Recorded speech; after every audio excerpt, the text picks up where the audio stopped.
The Passion of our Lord Jesus Christ according to Matthew. You may be seated for the first part.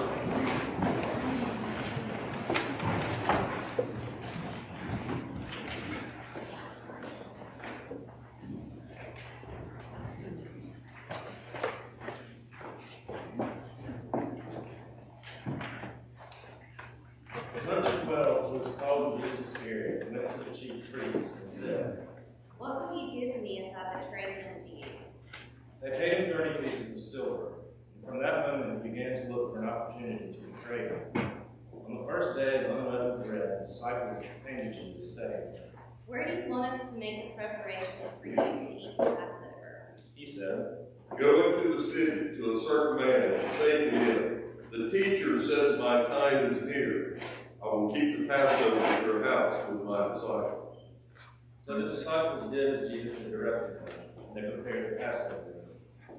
When it was evening, he took his place with the 12, and while they were eating, he said, Truly I tell you, one of you will betray me. And they became greatly distressed and began to say to him, one after another, "Surely not I, Lord." He answered, The one who has dipped his hand into the bowl with me will betray me. The Son of Man goes as it is written of him. But woe to that one by whom the Son of Man is betrayed. It would have been better for that one not to have been born. Judas, who betrayed him, said, "Surely not I, Rabbi." He replied, You have said so. While they were eating, Jesus took a loaf of bread, and after blessing it, he broke it, gave it to the disciples, and said, Take, eat, this is my body. Then he took the cup, and after giving thanks, he gave it to them, saying, Drink from it, all of you, for this is my blood of the covenant, which is poured out for many for the forgiveness of sins. I tell you, I will never again drink of this fruit of the vine until that day when I drink it new with you in my Father's kingdom. When they had sung the hymn, they went out to the Mount of Olives. Then Jesus said to them, You will all become deserters because of me this night, for it is written, I will strike the shepherd, the sheep of the flock will be scattered. But after I am raised up, I will go ahead of you to Galilee. Peter said to him, "Though all become deserters because of you, I will never desert you." Jesus said to him, Truly I tell you, this very night before the cock crows, you will deny me 3 times. Peter said to him, "Even though I must die with you, I will not deny you." and so said all the disciples. Then Jesus went with them to a place called Gethsemane, and he said to his disciples, Sit here while I go over there and pray. He took with him Peter and the 2 sons of Zebedee, and began to be grieved and agitated. Then he said to them, I am deeply grieved, even to death. Remain here and stay awake with me. And going a little farther, he threw himself on the ground and prayed, My Father, if it is possible, let this cup pass from me, yet not what I want, but what you want. Then he came to the disciples and found them sleeping, and he said to Peter, So could you not stay awake with me 1 hour? Stay awake and pray that you may not come into the time of trial. The spirit indeed is willing, but the flesh is weak. Again he went away for the second time and prayed, My Father, if this cannot pass unless I drink it, your will be done. Again he came and found them sleeping, for their eyes were heavy. So leaving them again, he went away and prayed for the third time, saying the same words. Then he came to the disciples and said to them, Are you still sleeping and taking your rest? See, the hour is at hand, and the Son of Man is betrayed into the hands of sinners. Get up, let us be going. See, my betrayer is at hand. While he was still speaking, Judas, one of the 12, arrived.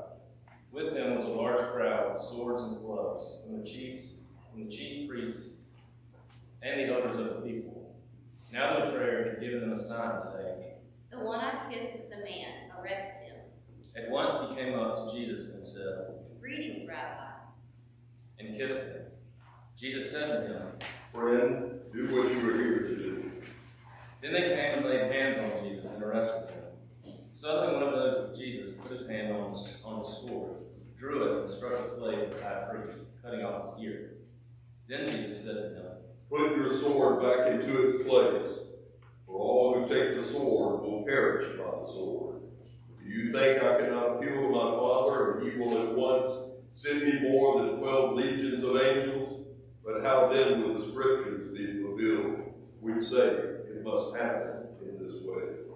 At that hour, Jesus said to the crowds, Have you come out with swords and clubs to arrest me as though I were a bandit? Day after day I sat in the temple teaching, and you did not arrest me. But all this is taking place so that the scriptures of the prophets may be fulfilled. Then all the disciples deserted him and fled. Those who had arrested Jesus took him to Caiaphas, the high priest, in whose house the scribes and the elders had gathered. But Peter was following him at a distance, as far as the courtyard of the high priest. And going inside, he sat with the guards in order to see how this would end. Now the chief priests and the whole council were looking for false testimony against Jesus, so that they might put him to death, but they found none. Though many false witnesses came forward. At last two came forward and said, This fellow said, I am able to destroy the temple of God and to build it in 3 days. The high priest stood up and said, Have you no answer? What is it that they testify against you? But Jesus was silent. Then the high priest said to him, I put you under oath before the living God.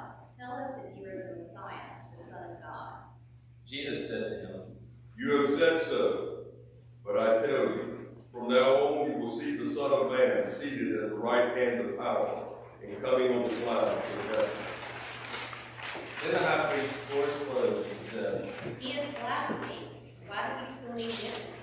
You have now heard his blasphemy. What is your verdict? They answered, He deserves death. Then they spat in his face and struck him, and some slapped him, saying, Prophesy to us, you Messiah. Who is it that struck you? Now Peter was sitting outside in the courtyard. A servant girl came to him and said, You also were with Jesus the Galilean. but he denied it before all of them, saying, I do not know what you were talking about. When he went out to the porch, another servant girl saw him, and she said to the bystanders, This man was with Jesus of Nazareth. Again he denied it with an oath. I do not know the man. After a little while, the bystanders came up and said to Peter, Certainly you were also one of them, for your accent betrays you. Then he began to curse, and he swore an oath. I do not know the man. At that moment the cock crowed. Then Peter remembered what Jesus had said, Before the cock crows, you will deny me 3 times. and he went out and wept bitterly. When morning came, all the chief priests and the elders of the people conferred together against Jesus in order to bring him about to death. They bound him, led him away, and handed him over to Pilate the governor. When Judas, his betrayer, saw that Jesus was condemned, he repented and brought back the 30 pieces of silver to the chief priests and the elders. He said, I have sinned by betraying innocent blood. but they said, What is that to us? See to it yourself. Throwing down the pieces of silver in the temple, he departed, and he went to hang himself. But the chief priests, taking the pieces of silver, said, It is not lawful to put them into the treasury, since they are blood money. After conferring together, they used them to buy the potter's field as a place to bury foreigners. For this reason, that field has been called the field of blood to this day. Then was fulfilled what had been spoken through the prophet Jeremiah. And they took the 30 pieces of silver, the price of one on whom a price had been set, on whom some of the people of Israel had set a price, and they gave them for the potter's field, as the Lord had commanded me. Now Jesus stood before the governor, and the governor asked him, Are you the king of the Jews? Jesus said, You say so. but when he was accused by the chief priests and elders, he did not answer. Then Pilate said to him, Do you not hear how many accusations they make against you? but he gave him no answer, not even to a single charge. So the governor was greatly amazed. Now at the festival, the governor was accustomed to release a prisoner before the crowd, anyone whom they wanted. At that time, they had a notorious prisoner called Jesus Barabbas. So after they had gathered, Pilate said to them, Whom do you want me to release for you, Jesus Barabbas or Jesus who is called the Messiah? for he realized that it was out of jealousy that they had handed him over. While he was sitting on the judgment seat, his wife sent word to him, Have nothing to do with that innocent man, for today I have suffered a great deal because of a dream about him. Now the chief priests and the elders persuaded the crowds to ask for Barabbas and to have Jesus killed. The governor again said to them, Which of the two do you want me to release for you? and they said, Barabbas. Pilate said to them, Then what should I do with Jesus who is called the Messiah? all of them said, Let him be crucified. Then he asked, Why? What evil has he done? but they shouted all the more. Let him be crucified. So when Pilate saw that he could do nothing, but rather that a riot was beginning, he took some water and washed his hands before the crowd, saying, I am innocent of this man's blood. See to it yourselves. Then the people as a whole answered, His blood be on us and on our children. So he released Barabbas for them, and after flogging Jesus, he handed him over to be crucified. Then the soldiers of the governor took Jesus into the governor's headquarters, and they gathered the whole cohort around him. They stripped him and put a scarlet robe on him, and after twisting some thorns into a crown, they put it on his head. They put a reed in his right hand and knelt before him and mocked him, saying, Hail, King of the Jews! They spat on him and took the reed and struck him on the head. After mocking him, they stripped him of the robe and put his own clothes on him. Then they led him away to crucify him. As they went out, they came upon a man from Cyrene named Simon. They compelled this man to carry his cross. And when they came to a place called Golgotha, which means place of the skull, they offered him wine to drink, mixed with water. But when he tasted it, he would not drink it. And when they had crucified him, they divided his clothes among themselves by casting lots.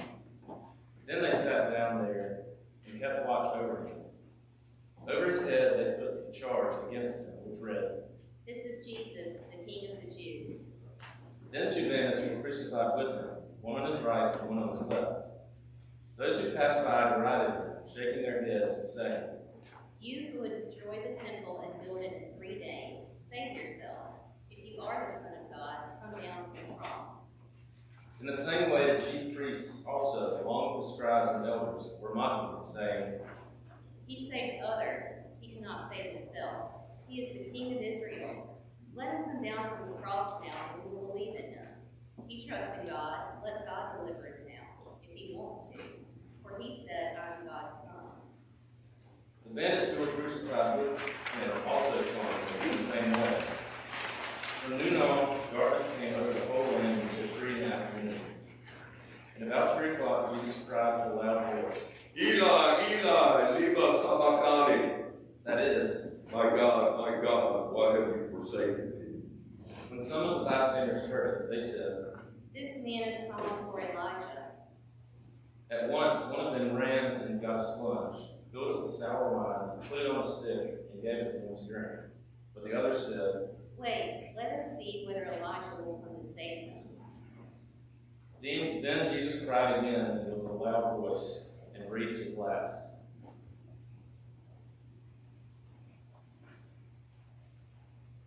At that moment, the curtain of the temple was torn in two from top to bottom. The earth shook and the rocks were split. The tombs were also opened, and many bodies of the saints who had fallen asleep were raised. After his resurrection, they came out of the tombs and entered the holy city and appeared to many. Now when the centurion and those with him who were keeping watch over Jesus saw the earthquake and what took place, they were terrified and said, Truly, this man is God's son.